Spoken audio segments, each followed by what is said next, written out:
ஜெயச்சந்திரனின் அடடா audio offer 5 முதல் 70% வரை டிஸ்கவுண்ட். நலம் காக்கும் ஸ்டாலின், உங்கள் குடும்பத்தின் நலன் அரசின் பொறுப்பு. கட்டணமில்லா மருத்துவ சேவைகள். ஆச்சி கொழுக்கட்டை மாவு வந்தாச்சு. ஆச்சி கொழுக்கட்டை மாவிற்கு கொழுக்கட்டை அச்சை கேட்டு வாங்குங்கள். DFOIGOIDF फादर्स ने नहीं अब हंस रहे हो भैया, पूरा सिस्टम उड़ा दिया है, चोरी हो रही है. ஓட்டு திருடி இருக்காங்க சார். மக்களுடைய அடிப்படை ஜனநாயக கடமை. எலெக்ஷன் கமிஷனும் மற்றும் பாஜகவும் கூட்டணி சேர்ந்து இந்த பித்தலாட்ட வேலையை செய்து Either an address that doesn't exist or the address is zero, house number 0 or street number 0, or then the address cannot be verified. ஒரே ஒரு ஆளு 4 பூத்துல ஓட்டு போட்டுருக்காரு. கள்ள ஓட்டு. பாருங்க, இதுதான் இந்த எலெக்ஷன் கமிஷன் தேர்தல் நடத்துற லட்சணம். கர்நாடகாலையும் வாக்களிக்கிறாரு, உத்தரப்பிரதேசத்திலையும் வாக்களிக்கிறாரு, அதை தாண்டி லக்னோவிலையும் வாக்களிக்கிறார். இந்த ஸ்ரீவத்சவா அப்ப இந்த 240 உண்மை இல்ல. ஆளுகின்ற மாநிலத்துல எல்லா இடத்திலையும் முறைகேடு நடந்திருக்கு. அஜய் ராய் அவர்கள் தான் லீடிங்ல வந்தார், நரேந்திர மோடி ட்ரெயிலிங்ல இருந்தாரு. அப்படி என்றால் நரேந்திர மோடியே இதில் முதலில் வெற்றி பெற்றாரா? அந்த தொகுதியில முறைகேடு இருக்காதா என்ற கேள்வி எல்லாம் வருகிறது. ராகுல் காலம் முடிந்து ராகுல் காலம் பிறக்கும். பாஜக ஆட்சி கவிழ்த்துப்பட்டு இந்திய நாட்டுடைய பிரதமராக ராகுல் காந்தி பதவியேற்க காலம் வெகு தொலைவில் இல்லை, சீக்கிரமே பார்க்கலாம்.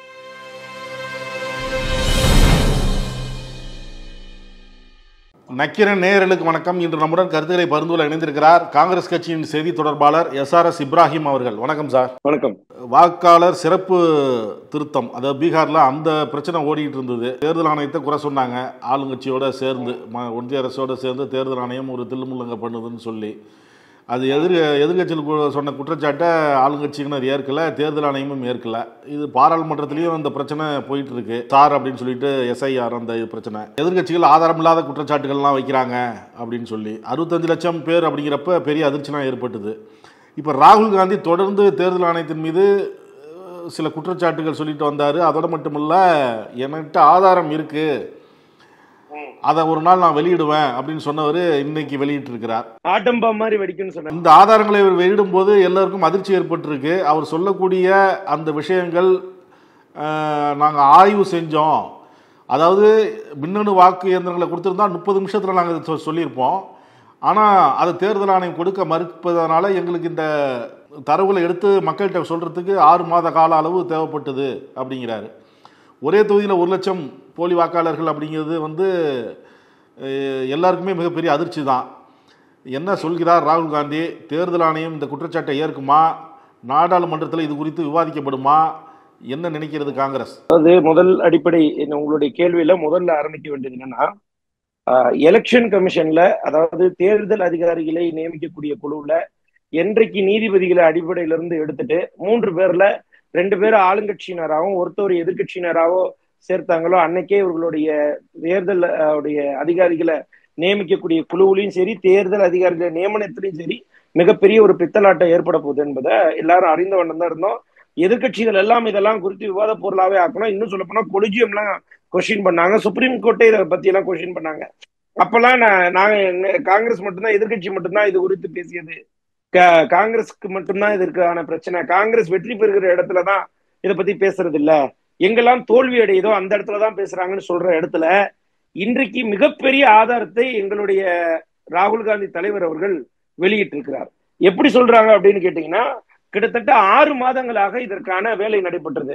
இப்ப பாருங்க, உங்கள்ட்ட பேப்பர் காட்டுற கிட்டத்தட்ட 7 அடி. அதாவது நாங்க என்ன கேட்டோம் அப்படின்னா, ஒரு தொகுதிக்கான எத்தனை பேர் ஓட்டர் லிஸ்ட் இருக்கோ அதை கொடுங்க அப்படின்னு கர்நாடகாவில் இருக்கக்கூடிய எலெக்ஷன் கமிஷன் ஆஃப் இந்தியால கேட்கிறோம். கேட்ட ஸ்பீடுக்கு அவங்க என்ன பண்றாங்க அப்படின்னா, டிஜிட்டல் மயமாக்கப்பட்ட ஓட்டர் லிஸ்ட்டை தந்திருக்கணும். இந்திய நாட்டு பிரதமர் வாயெங்கும் எப்பொழுதுமே digital India digital India digital இந்தியான்னு பிராண்ட் அம்பாசிடிங் பண்ணிட்டு வந்த நேரத்துல எலெக்ஷன் கமிஷன் என்னமோ இன்னும் பழைய காலத்து பேப்பர் சீட்டு மாதிரி கிட்டத்தட்ட 7 அடி ஒசரத்துக்கு கிட்டத்தட்ட 1 லட்சத்துக்கும் மேற்பட்ட வாக்காளர் லிஸ்ட் கொடுத்துச்சு. எதற்காக இப்படி இந்த வாக்காளர் லிஸ்ட்ல பேப்பராக? ஏன்னா சாஃப்ட் காப்பியா கொடுக்காம ஹார்ட் காப்பியா கொடுத்தா இதுல உங்களுக்கு தெரியும் நேரம் எந்த அளவுக்கு வீணடிக்கப்படும், இது குறித்து அதிகப்படியான ஆய்வுகள் செய்யப்படாம போகலாம் அப்படின்றத ஒரு உள்நோக்கம் கொண்டுதான் இந்த எலெக்ஷன் கமிஷன் இதை பேப்பராக கொடுத்ததாக நாங்க பாக்குறோம். அதை தாண்டி அதை நாங்கள் நிரூபித்து இருக்கிறோம். ஏனென்று கேட்டால், காங்கிரசுடைய ஒரு பார்வை ஆரம்பத்திலிருந்து, ராகுல் காந்தி உங்களுக்கு எல்லாம் தெரியும், மகாராஷ்டிராவுடைய தேர்தலின் போது 5:30 மணிக்கு மேலாக, சரியாக 5:30 மணி வரைக்கும் ஒரு ஓட்டு சதவீதம் 56.6% இருந்தது. 5:30 மணிக்கு மேல, சாயங்காலம் 5:30 மணில இருந்து 1 மணி நேரத்துக்குள்ள கிட்டத்தட்ட 10%, கிட்டத்தட்ட சொல்ல போனா 76 லட்சம் வாக்குகள் பதிவானது மகாராஷ்டிரால. இது குறித்து ராகுல் காந்தி தலைவர் அவர்கள் தொடர்ந்து கேள்வி எழுப்பினார். நாடாளுமன்றத்துல கேள்வி எழுப்பினாரு, பப்ளிக் ஃபாரம் மக்களிடத்துல பிரஸ் மீட் பண்ணாரு. இதெல்லாம் கேள்வி கேட்கும் போது என்ன சொன்னாங்க, காங்கிரஸ்காரர்கள் அதாவது தோல்வியுடைய மனப்பான்மையில இருந்துட்டு எலெக்ஷன் கமிஷன் மீதும் எலெக்ஷனுடைய இயந்திரத்து மீதும் ஒரு பொய்யான வதந்திகளை பரப்புறாங்கன்னு சொன்ன நேரத்துல இன்றைக்கு மிகப்பெரிய ஆதாரங்களை காங்கிரஸ் கட்சி தலைமையும் எங்களுடைய ராகுல் காந்தி தலைவர் அவர்களும் எடுத்திருக்கிறார். அதாவது உங்களுக்கு தெரியும், அதற்கு எடுத்துக்காட்டாக என்ன பண்ணோம் அப்படின்னா, இந்த 6 மாதமாக ஆய்வு நடைபெற்றது. என்ன ஒரு ஆய்வு நடைபெற்றதுன்னா, எந்தெந்த இடங்கள் எல்லாம் காங்கிரஸ் கட்சி வெற்றி பெறும் என்று நினைத்தோமோ எங்களுடைய இன்டர்னல் போல்ஸ் இருந்துச்சு. அதாவது காங்கிரஸ் கட்சிக்குள்ள எங்களுடைய கட்சிக்குள்ள இந்த இடங்கள் எல்லாம் வெற்றி பெறும் அப்படின்ற இருந்த வண்ணம் அந்த இடத்துல கிட்டத்தட்ட எங்களுடைய இன்டர்னல் போல்ஸ்ல பெங்களூர்ல 18 சீட் வெற்றி பெறலாம் இருந்த இடத்துல 9 மட்டும்தான் மக்களவை தேர்தல்ல வெற்றி பெற்ற, 7 தோல்வி அடைந்தது. அப்ப உடனே எங்களுடைய ராகுல் காந்தி தலைவருடைய திட்டமிடுதலின் பேர்ல மகாதேவபுரா அப்படின்ற ஒரே ஒரு அசம்பிளி, அது 6 அசம்பிளிக்கு உட்பட்டு பெங்களூர் சென்ட்ரல்ன்ற அசம்பிளில கர்நாடகால உள்ள ஒரு அசம்பிளி, அதாவது சரியாக சொல்ல போனா கர்நாடகால ஒரு எம்பி தொகுதி, அது பெங்களூர் சென்ட்ரல். அதற்கு அடிப்படையில 6 எம்எல்ஏ அசம்பிளியில ஒரு அசம்பிளியை மட்டும் நாங்க இதற்கு ஒரு டெஸ்ட் பைலட் ப்ராஜெக்ட் மாதிரி எடுத்து செக் பண்ணோம். அது பேரு மகாதேவபுரா. பாருங்க, காட்டுறேன் பாருங்க. இதுல என்னன்னா, காங்கிரஸ் கட்சி மொத்தம் வாக்கு எண்ணிக்கை 6,26,208. இதே பாஜக வெற்றி பெற்றது 6,58,915. ஒரு மார்ஜின் வெற்றி ஒரு 32,000 ஓட்டு. ஆனா இந்த சதவீதத்துக்கும் மகாதேவபுரா அந்த 6 அசம்பிளியில ஒரு அசம்பிளியை மட்டும் டெஸ்ட் அசம்பிளி, அதாவது மாக் டெஸ்ட் அசம்பிளியா நாங்க எடுத்து செக் பண்ணும்போது ஒரு மாதிரியாக எடுத்து இதுல என்ன முறைகேடுகள் நடைபெற்றிருக்குதுன்னு செக் பண்ணும்போது அதுல சரியாக சொல்ல போனா 1,15,000 ஓட்டு காங்கிரஸுக்கும் 2,29,000 ஓட்டு பாஜகவிற்கும் இருந்தது. கிட்டத்தட்ட மார்ஜின் மட்டும் 1,14,046 வாக்குகள். இப்போ நல்லா கேளுங்க, பாஜக கர்நாடகால, அதுவும் காங்கிரஸ் ஆட்சியில் இருக்கிற மாநிலம், அந்த நேரத்துல மக்களவையில அதாவது மாநிலத்துல எங்களுடைய ஆட்சி இருக்கு. மக்களவை தேர்தல் வரும்போது பெங்களூர்ல ஒரு எம்பி தொகுதியில அதுலயும் ஒரு அசம்பிளியை மட்டும் டெஸ்ட் எடுக்கிறோம். அதற்கு அவர்கள் கொடுத்த பேப்பருடைய லிஸ்ட் பாருங்க, நாங்க செக்கே பண்ணக்கூடாது அப்படின்றதுக்காக 7 அடி உசரத்துக்கு கிட்டத்தட்ட ஒரு 300 கிலோ வெயிட்டுக்கு பேப்பர் கொடுக்குறாங்க. ஓட்டர் லிஸ்ட் கேட்டா இதே இந்த எலெக்ஷன் கமிஷன் தான் இன்றைக்கு வரைக்கும் மகாராஷ்டிராவுடைய ஓட்டர் லிஸ்ட தரல. ஹரியானால இன்றைக்கு வரைக்கும் முறைகேடு நடைபெற்றிருக்கு எங்களுடைய கட்சி தலைவர் சொல்லி வருகிறார். அதற்கும் இன்ன வரைக்கும் ஓட்டர் லிஸ்ட் தரல. இப்போ சப்ஜெக்டுக்குள்ள வந்துருவோம். என்னன்னு கேட்டீங்கன்னா, காங்கிரஸ் கட்சி இன்றைக்கு இந்த 7 அடிக்கு 300 கிலோ பேப்பரை 6 மாத காலங்களாக எங்களுடைய கட்சியில் இருப்பவர்கள் ஆய்வு மேற்கொண்டு அதுல எந்த இடத்துல முறைகேடு நடைபெற்றிருக்குதுன்றத ஆய்வு செஞ்சதுல 1,250 ஓட்டு, அதாவது 1,40,000 ஒரு அசம்பிளியில 1,250 ஓட்டை திருடி இருக்கிறது இந்த பாஜகவும் மற்றும் எலெக்ஷன் கமிஷனும் கூட்டு சேர்ந்து. இதற்கு மிகப்பெரிய ஆதாரமாக காங்கிரஸ் கட்சியின் சார்பாக இன்றைக்கு அந்த கொடுத்த அவங்க எலெக்ஷன் கமிஷன்ல கொடுத்தாங்கல்ல டேட்டா, அதை அடிப்படையாக கொண்டு நாங்கள் அதுல இருந்து என்னென்ன தவறுகள் நடைபெற்றிருக்கிறது, எந்தெந்த இடங்களில் முறைகேடுகள் நடைபெற்றிருக்கிறதுன்றத எங்களுடைய ராகுல் காந்தி தலைவர் இன்றைக்கு 1 மணி நேரம் பிரஸ் மீட் பண்ணார். அதுல duplicate voters 11,965, fake and invalid addresses 40,009, bulk voters in single address, ஒரே அட்ரஸ்ல அதிகப்படியான ஓட்டு 10,452, இன்வாலிட் போட்டோஸ், அதாவது போட்டோவே இல்லாம, உங்களுக்கு தெரியும் இங்க நமக்கு ஒரு ஆதார் அட்டை வாங்க போனோம்னா, இன்னைக்கு ரேஷன் கார்டு வாங்க போனோம்னா இன்னைக்கு போட்டோ இல்லாம வந்துட முடியுமா? அப்ப பாஜக ஆளுகின்ற மாநிலத்துல பாஜக வெற்றி பெற வேண்டுமானால் போட்டோ இல்லாம கூட எலெக்ஷன் கமிஷன்ல நீங்க வாக்குப்பதிவு பண்ணலாம். இன்றைக்கு அதுதான் நிலைமை. அதை தாண்டி மிஸ்யூஸ் ஆஃப் ஃபார்ம் 6, அதுல மிஸ்யூஸ் ஆஃப் ஃபார்ம் 6 அப்படின்றது, ஃபார்ம் 6 என்பது புதிய வாக்காளர்களை சேர்க்கக்கூடிய படிவம். அதுல கிட்டத்தட்ட 33,692 வாக்காளர்களை சேர்த்திருக்கிறாங்க. இதை பார்த்துக்கங்க. இன்றைக்கு இருக்கக்கூடிய கணினிமயமாக்கப்பட்ட நேரத்துல இன்றைக்கு இருக்கக்கூடிய எலெக்ஷன் கமிஷன் எங்களுடைய காங்கிரஸ் கட்சிக்கு எதிராக பாஜகவுடன் கைகோர்த்து விட்டு இன்றைக்கு ஒரே ஒரு தொகுதியில மட்டும் 1,00,000 ஓட்டை திருடி இருக்கு பச்சையாக. டூப்ளிகேட் ஓட்டர்ஸ் அது சொன்னோம்ல, அதுல 11,965 வாக்குகள் வித்தியாசம் வருது அப்படின்னு சொல்லிட்டோம். அதற்கு ஆதாரம் காட்டணும் இல்லையா? அதுக்கு பாருங்க, ஒரே ஒரு நம்பர் அந்த குர்கிரத் சிங் தங் அப்படின்றவரு booth number 116, booth number 124, booth number 125, booth number 126, ஒரே ஒரு ஆளு 4 பூத்துல ஓட்டு போட்டிருக்கிறாரு, கள்ள ஓட்டு. பாருங்க, இதுதான் இந்த எலெக்ஷன் கமிஷன் தேர்தல் நடத்துற லட்சணம். சரி, அதை தாண்டி அடுத்த இன்னொரு டூப்ளிகேட் ஓட்டர்ஸ்க்கான எடுத்துக்காட்ட காட்டுறோம். அவரோட பேர் என்னன்னு கேட்டீங்கன்னா ஆதித்யா ஸ்ரீவத்சவா. இவருடைய மிகப்பெரிய ஒரு இந்த ஜென்டில்மேனுடைய மிகப்பெரிய அச்சீவ் பாருங்க. இவர் என்ன பண்றாருன்னா மகாராஷ்டிராலையும் வாக்களிக்கிறாரு, கர்நாடகாலையும் வாக்களிக்கிறாரு, உத்தரப்பிரதேசத்திலையும் வாக்களிக்கிறாரு, அதை தாண்டி லக்னோவிலையும் வாக்களிக்கிறார். இந்த ஸ்ரீவத்சவா என்பவர் பாஜக எங்கெல்லாம் இருக்கிறதோ அந்த மாநிலங்கள் எல்லாம் ஒரே ஒருத்தவர் எல்லா ஓட்டர் ஐடி கார்டு அந்தந்த மாநிலத்துல வாங்கி வாக்களிச்சிருக்கிறாரு. எவ்வளவு பெரிய ஒரு பித்தலாட்டம், இன்றைக்கு எவ்வளவு பெரிய ஒரு திருட்டுத்தனம் நடந்திருக்குது. இன்னைக்கு எலெக்ஷன் கமிஷன் எந்த அளவுக்கு முறைகேடாக செயல்பட்டு இருக்குது என்பதை இதன் மூலியமாக தெல்ல தெளிவாக வெளிவந்திருக்கிறது. இதை தாண்டி அவருக்கு நான் உங்களுக்கு காட்ட விரும்புறேன். கர்நாடகாலேயே 2 இடத்துல போட்டிருக்காரு பாருங்க, ஒரே ஓட்ட. இந்த லெவல்ல இருக்குது இன்றைக்கு இருக்கக்கூடிய எலெக்ஷன் கமிஷனுடைய நிலைமை. கேட்டா எலெக்ஷன் கமிஷன் இன்றைக்கு என்ன சொல்லுகிறது, சத்திய பிரமாணம் தாக்கல் செய்ய முடியுமா அப்படின்னு கேள்வி கேட்கறது. நாளைக்கு இதை சமர்ப்பிங்க அப்படிங்கிறாங்க, ஆதாரத்தோட வாங்க அப்படின்னு கர்நாடக தேர்தல் ஆணையம் சொல்லியிருக்கு. கர்நாடகாவுடைய சீஃப் எலெக்ஷன் கமிஷனர் என்ன சொல்றாரு, சீஃப் எலக்ட்ரல் ஆபீசர் என்ன சொல்றாருன்னா, நீங்க சத்திய பிரமாணமா இதை எழுதி கொடுங்க, அப்பதான் இதை நாங்க நம்புவோம். எங்களுடைய தலைவர் இன்றைக்கு இந்த பத்திரிகையாளர் சந்திப்புல கூட சொன்னார், நான் எதிர்கட்சியின் தலைவர், நான் மக்களிடத்துல அதுவும் பத்திரிகையாளரிடம் பேசும்போது அதுவே சத்திய பிரமாணம். இத்தனை ஆதாரத்தை காட்டிய போது ஆதாரம் எல்லாம் தவறு என்று சொல்லவில்லை, இந்த ஆதாரம் உறுதிதான்றத சத்திய பிரமாணம் செய்ய சொல்றாங்க. ஏன் சொல்றவங்க இவங்க கொடுத்திருக்க டீடைல் தப்புன்னு சொல்ல வேண்டியதானே? எலெக்ஷன் கமிஷன் கொடுத்த டீடைல்ஸ் தானே இதெல்லாம், தவறுன்னு சொல்ல வேண்டியதானே? அது குறித்து வாய் திறக்கலையே. இது குறித்து இருக்கக்கூடிய எலெக்ஷன் கமிஷன் கர்நாடகாவும் வாய் திறக்கல, இந்தியாவுடைய மொத்த இருக்கக்கூடிய நம்மளுடைய ராஜீவ்குமார் அவர்களும் வாய் திறக்கல, யாருமே எலெக்ஷன் கமிஷன் குறித்து இன்றைக்கு வரைக்கும் வாய் திறக்கல. சரி, அதை விடுங்க, நம்மளுடைய டீடைல் மக்களுக்கு தெளிவுபடுத்துவோம் எந்தெந்த இடத்துல ஃபேக் அட்ரஸ். அடுத்து ஃபேக் அட்ரஸ் மட்டும் கிட்டத்தட்ட 40,000 வாக்காளர்களை சேர்த்திருக்கிறாங்க. இங்க பாருங்க, அதான் சொல்றேன்ல, வடக்கர்களுடைய ஸ்டைல் ஒரு ஸ்டைல் இருக்கும் அப்படின்னு பாத்துருக்கோம்ல. பாருங்க, அப்பாவுடைய பேரு 0000 இருக்கு. அப்பாவுடைய பேர்ல ADBGH போட்டு ஹவுஸ் நம்பர் 0 எப்படி வெளியிட்டு இருக்கிறாங்க பாருங்க. அதை தாண்டி இன்னும் தரவுகள் தரம் பாருங்க. அட்ரஸே கிடையாது, அட்ரஸ் இல்லாத முகவர்கள், அட்ரஸ் இல்லாத வாக்களிப்பவர்கள். எங்களுடைய ராகுல் காந்தி தலைவர் தெளிவாக எடுத்து வைக்கிறாங்க பாருங்க. போட்டோல பிரஸ் மீட் பண்றாரு, 40,009 ஃபேக் அண்ட் இன்வாலிட் அட்ரஸஸ் தேர் அப்படின்னு சொல்றாரு.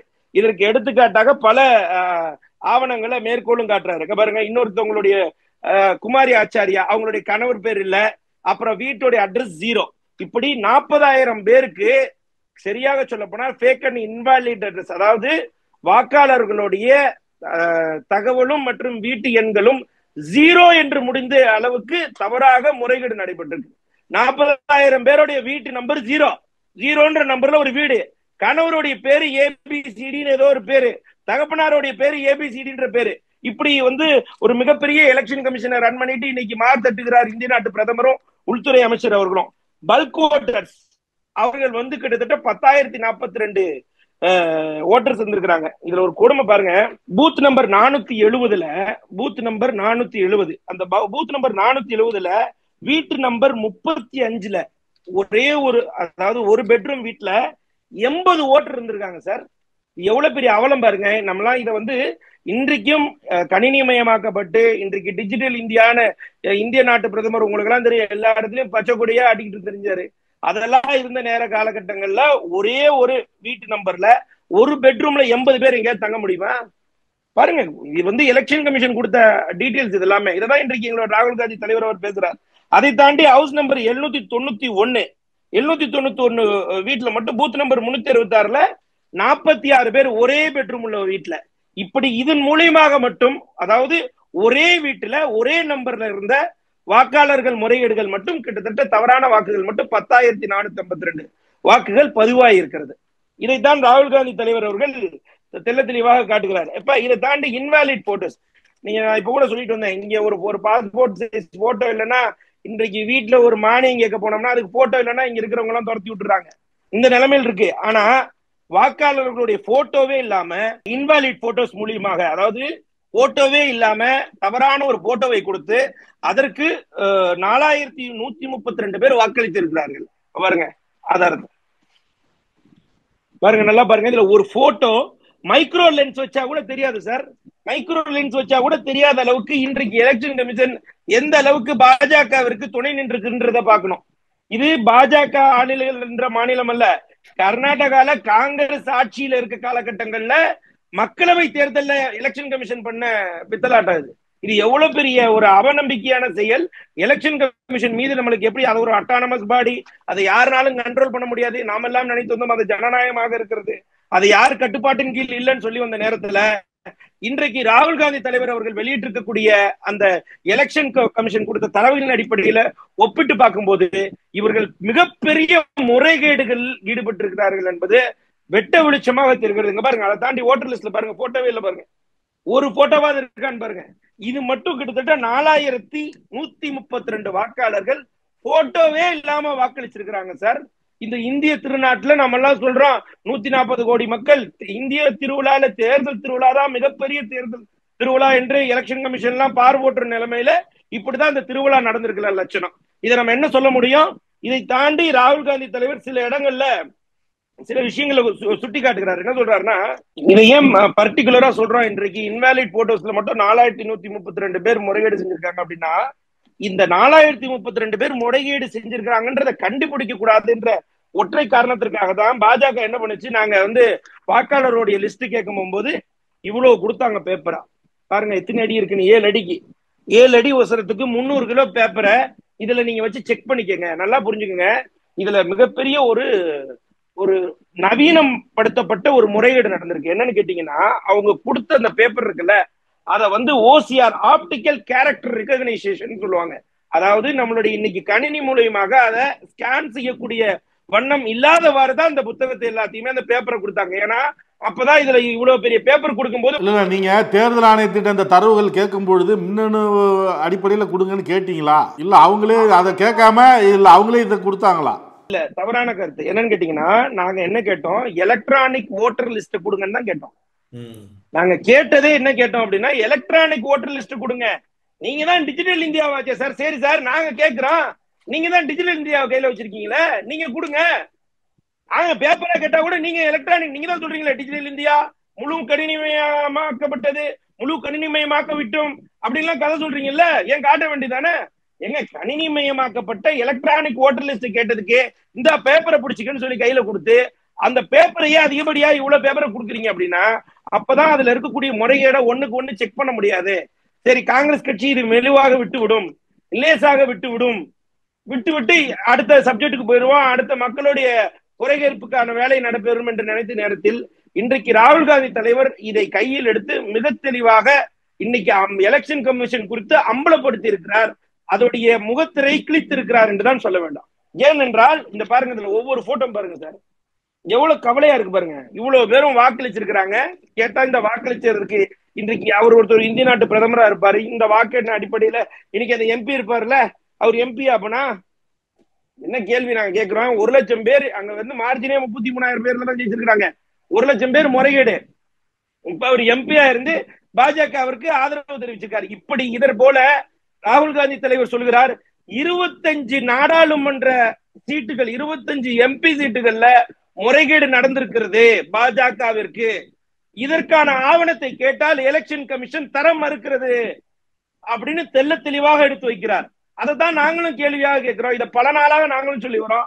உங்களுக்கே தெரியும் என்னன்னா, எலெக்ஷன் கமிஷன் ஒவ்வொரு நேரத்திலையும் நம்மெல்லாம் இந்திய நாட்டு பிரதமர் வெறுப்பு பிரச்சாரம் செய்யறாருன்னு 17,000 பேர் நேரடியாக போய் புகார் கொடுத்து சிவில் சொசைட்டி மக்கள், பாமர மக்கள் கடிதம் எழுதிய போது நரேந்திர மோடி அவர்களை கேள்வி கேட்காமல் பாஜகவுடைய அகில இந்திய தலைவர் JP நட்டாவை கேட்ட போதே நம்மளுக்கு சந்தேகம் தெல்ல தெளிவாக அதோடைய ஆதாரப்பூர்வமாக கிடைத்து விட்டது. எலெக்ஷன் கமிஷன் கைகோர்த்துதான் பாஜகவுடன் திட்டமிட்டு இது போன்ற சதி செயலை செய்கிறது. ஒவ்வொரு தேர்தலையும் இவங்களுக்கு யுக்திலாம் ஒண்ணும் கிடையாது, சதிதான் இவர்களுடைய சதி திட்டம் தான். இவங்களுக்கு ஆன்டி இன்கம்பன்சியே கிடையாது, மக்களுடைய எதிர்ப்பு நிலையிலே இவங்க இல்லைன்றதெல்லாம் அப்படிலாம் கிடையாது. இதான் ஓட்டர் லிஸ்ட் சட்டத்தினால அதுக்கு அடுத்து கொண்டு வராங்க மிஸ்யூஸ் ஆஃப் ஃபார்ம் 6. இதுல மட்டும் 33,692 பேர் பாருங்க. மிஸ்யூஸ் ஆஃப் ஃபார்ம் 6 இதுல மட்டும் 30 இது எதுக்கு இந்த ஃபார்ம் 6 எதுக்கு கொடுத்தாங்க அப்படின்னா 18 வயதுக்கு மேல் உட்பட்டவர்கள் புதிய வாக்காளர்களை சேர்த்தணும். இதுல எங்களுடைய ராகுல் காந்தி தலைவர் அவர்கள் ஒரு புத்தகம் போல வெளியெடுத்து காட்டுறாரு.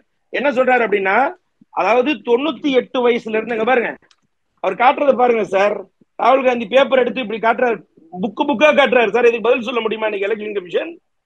அத்தனையும் காட்டுறாரு. என்னன்னா 98 வயசுல புதிய வாக்காளரா சேர்ந்திருக்கிறாங்க, 99 வயசுக்காரங்க புதிய வாக்காளர்களா சேர்ந்திருக்காங்க. இப்படி சேர்க்கப்பட்ட வாக்காளர்கள் மட்டும் 33,692 வாக்காளர்கள் சேர்க்கப்பட்டிருக்கிறார்கள்.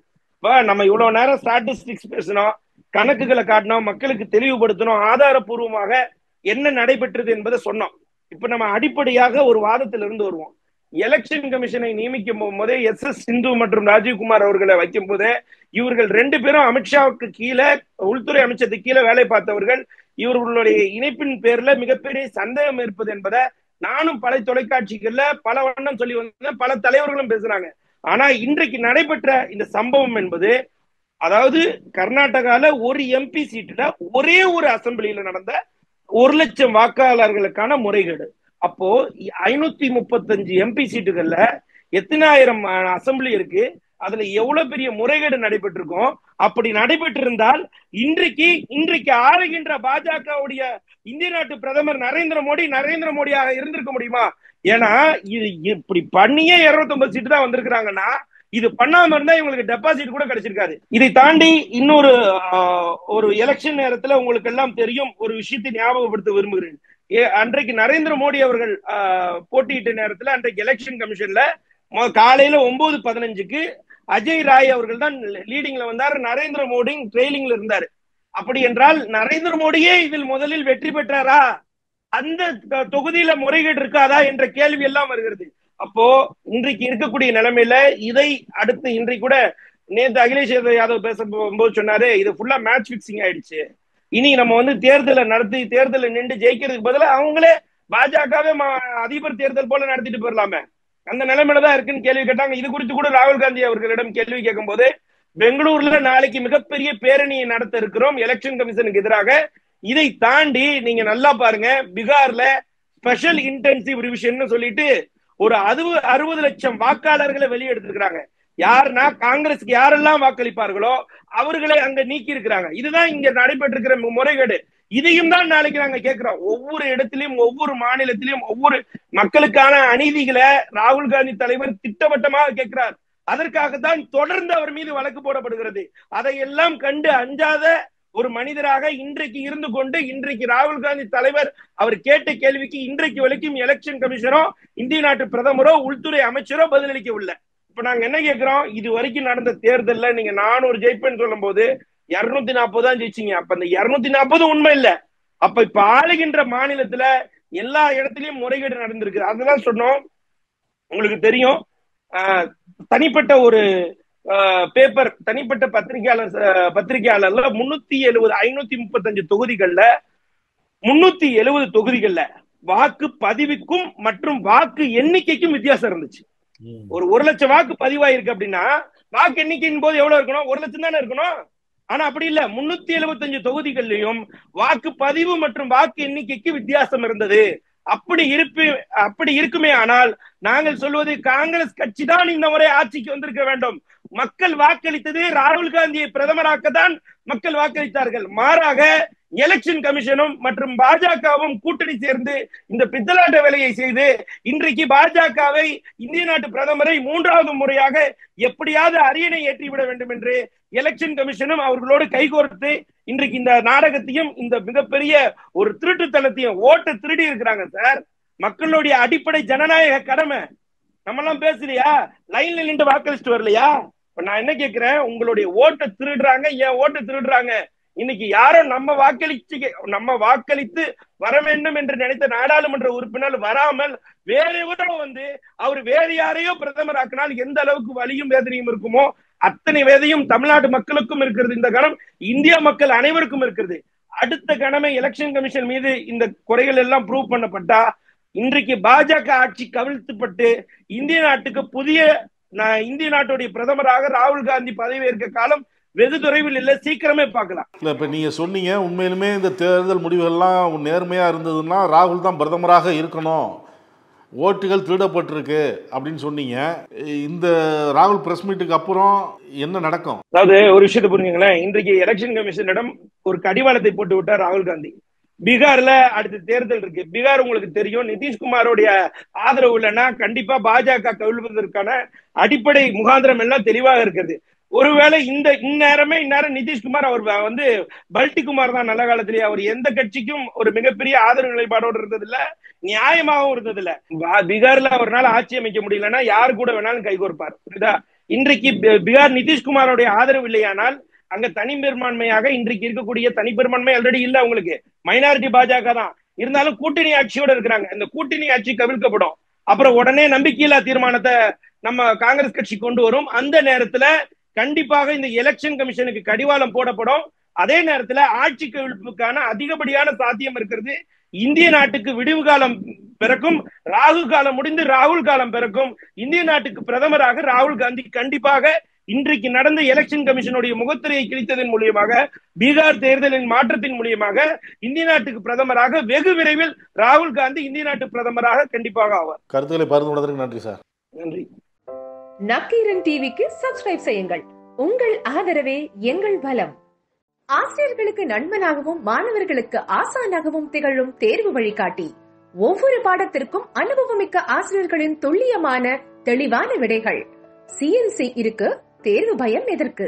இது தீரன் பப்ளிஷிங் ஹவுஸ் விற்பனை வெளியீடு.